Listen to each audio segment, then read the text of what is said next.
In this lesson, we're going to go over some precautions, cover building the CE6000, and then set up the computer and plotter so they are communicating with each other.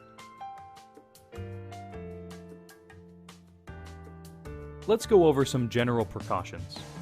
First, try to get someone to help you, especially if you are installing the CE6000-120, the larger unit. A second person will make assembly much easier. Also, when placing the cutter, make sure it's in a dust-free and dry environment, and won't be in direct sunlight. Make sure there's a rated power outlet near its location that is grounded properly. It's best to make sure there's enough room around the device of at least 2 feet. It just makes it easier when you're loading material onto the cutter. It also allows rolls of material to move freely without running into obstacles. Here are some precautions to follow when maintaining the product. First, don't clean with solvents. Use a dry cloth or a cloth that has been dampened with a neutral detergent that has been diluted with water. Don't use oil to lubricate any of the parts. If something goes wrong, don't try to repair the unit. Contact your dealer first or contact GraphTech. Here are some precautions when using the product. First, handle the blades with care. They're small and they're easy to lose and very sharp. When setting the blade depth, oftentimes there's a temptation to extend it beyond what is necessary. When overextending the blade, what can often happen is it will cut through the backing of the material and can damage the Teflon mat. How to install the blade will be covered later in this lesson. As with any piece of machinery, don't get too close to the moving parts. Inevitably, something will get torn, pulled, or struck.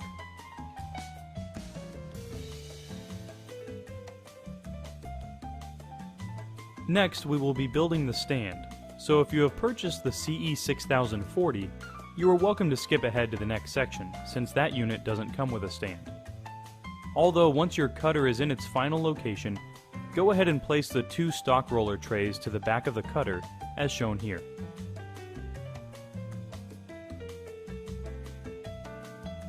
First, let's unbox all the parts and pieces to the stand, and keep the cutter boxed for now. Lay each piece of the stand out on the carpeted ground to prevent scratches. Let's identify the different components. There are the 2 stand legs, the 2 footers, the center cross member bar, 2 stock roller plates, 2 media stock rollers, 2 stock roller stops, and if you own a CE6000-120, there will be an added alignment bar. There should be 12 M5 socket head cap screws and 4 coin screws. Both the CE6060 and the CE6000-120 have a similar process to building the stand. So we will cover building the CE6060, and then we will show briefly how to install the alignment bar to the CE6000-120. First, mount both stand legs to the cross member using 4 M5 socket head screws. As you mount the cross member to each stand leg, take note not to tighten the screws. We will tighten them after we place the cutter on the stand and it has been properly seated. Next, mount the footer to the bottom of each stand leg. When mounting the footers, take note that the footers don't mount evenly. This is normal. In fact, the longer end of the footers should be toward the back of the cutter. This will be important to remember when installing the media stalker plates.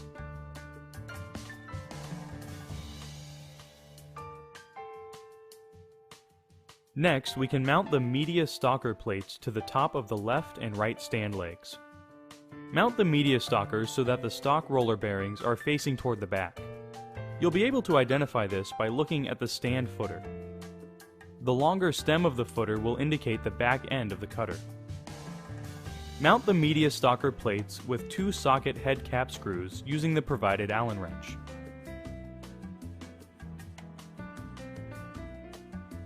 In this case, be sure to go ahead and tighten the screws. If you have the CE6000-120, go ahead and mount the media alignment bar with the 2 socket head cap screws, 1 at each end.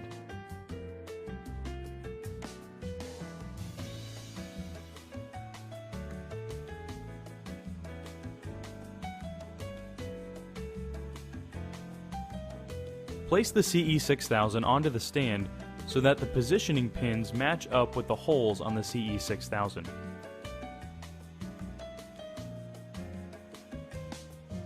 And then fasten with the 4 coin screws. At this point, tighten the 4 socket head cap screws using the provided Allen wrench. Place the media stock rollers on the stock roller bearings.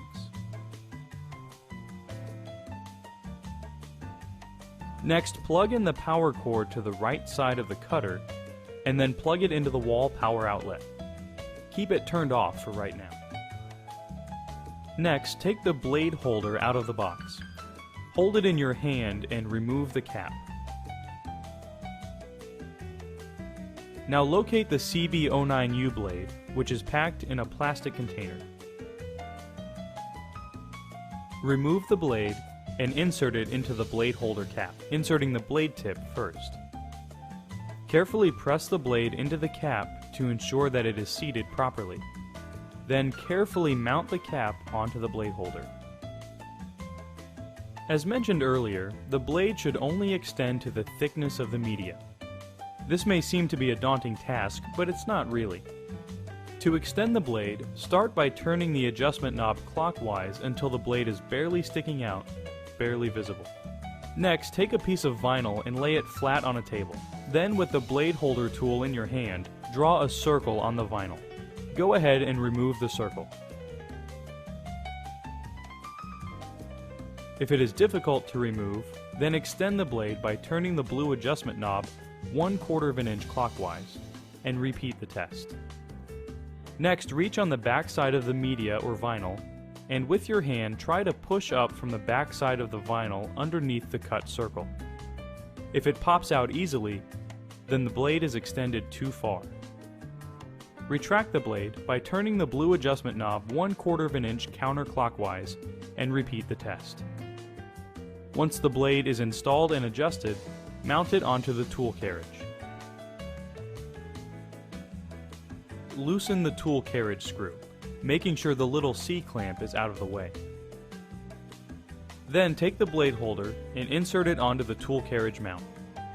And then push the blade holder all the way down until the rim is completely seated and is under the C-clamp. Tighten the tool carriage screw, making sure that the C-clamp is above the rim of the blade holder.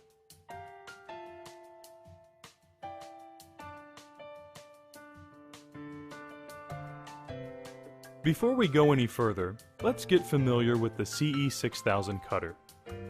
Starting at the front, on the right-hand side, is the control panel. We'll go over this in greater detail later, but this is where we can control the different functions of the cutter. On the left side of the control panel, down towards the middle, is where the media is loaded and cut. On the top side of that area are the push rollers. There will be 2 outside push rollers, and for the CE6120, there will be a center push roller as well. Their purpose is to push down on the vinyl material to hold it in place while it is being cut. These can be repositioned according to the size of the material. Just below the push rollers are the grit rollers. When the push rollers are lowered, the grit rollers are what drive the material back and forth. This means that in order for the media to move during the cutting operation, the push rollers have to be directly over the grit rollers. Just behind the control panel is the media set lever. This lever will raise and lower the push rollers onto the grit rollers. The push rollers have to be in a raised position before any media can be loaded. At the back end of the cutter are the media stock rollers. This is where you place your rolls of media or material. These 2 little stoppers that we talked about when we were building the stand are there to ensure that the roll of media doesn't drift from side to side when the media is being pulled off the roll. The CE6120 has this alignment bar in the front that will help you load the media straight into the cutter. Finally, on top of the unit, there's a channel that's very handy. It's where you can place all your tools, your X-Acto knives, cutting tools if you have more than one, scissors, and other tools. Let's start by turning on the power and configuring the cutter to connect with the computer. A new unit out of the box first asks you what language to operate the cutter: English, Spanish, etc. Select the language first. The control panel should be indicating that before we go on, we need to load the media. If you have a roll, place it on the media stock rollers in the back. Unlatch the wheel by moving the media latch backwards and down. This action will raise the push rollers. Take the front edge and place it through the back slot, and advance it through the front. Once the media is inserted into the cutter, move the push rollers to each side of the media. Their location is not that important, except that they need to be directly over the grit rollers. Use these blue strips to locate the grit rollers. This next step is an important step when trying to align a roll. Take the front edge of the media with one hand and hold the roll in the back with the other.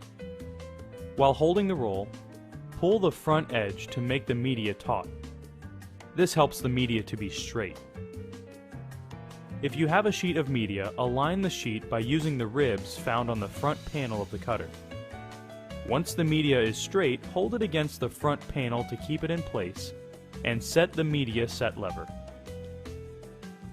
Once the media set lever is up and the push rollers are down, the control panel display will show three options: Roll 1, Roll 2, and Sheet. These options will be explained later, so for right now, let's select Roll 2. The cutter will start to initialize by first locating the push rollers. After the initialization, the tool carriage will be parked in the home position, which is on the right-hand side of the cut area near the control panel. The control panel will then show that it is in ready mode. Next is to set up the cutter's settings so that it will communicate with the computer. First, make sure that the cutter's menu structure is in simple mode. You'll know that you are in simple mode because the little indicator light will be turned on. We'll be discussing this in another lesson, but suffice to say, the simple mode will remove menu options that are generally not necessary, keeping the menu simple. First is to set the unit of measurement to inches. The way this is done is we first press the pause menu key. This will set the cutter in a pause mode so that we can adjust some of the cutter settings. On the screen there are three menu choices: Media, Interface represented by the I/F, and then Advanced. Right now we need to set the links unit so that they reflect inches rather than metric. To do this, let's press the 3 key to select the advanced options. Next is to press the 2 key for length unit, press the 2 key to work in inches, and then press Enter to accept the change. And then press the left arrow key. This brings us back to the main menu.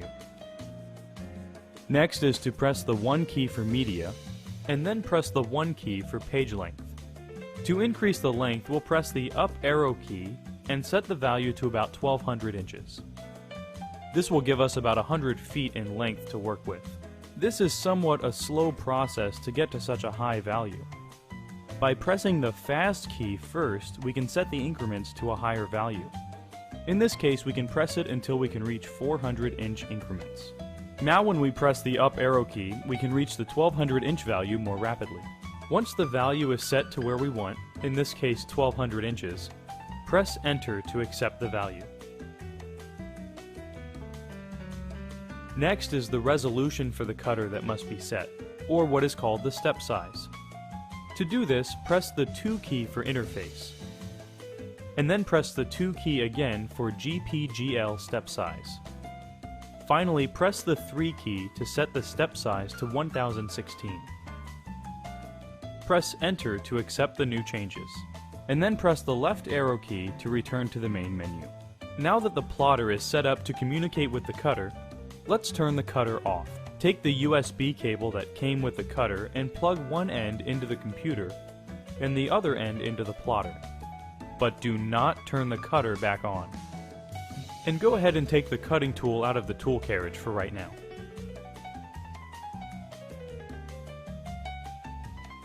Next, we'll install the GraphTech software. We won't install all of it, since we'll cover this in later lessons. To start, insert the CE6000 DVD into the DVD drive. Click Run Multi-Setup. You may get this User Account Control message asking if it's okay to install the multi-setup application. Click Yes.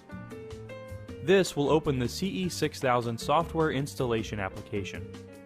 As mentioned before, we will be going over the Studio and Cutting Master 3 software in another lesson. Therefore, for right now, click on the Install CE6000 software button and follow the step-by-step process.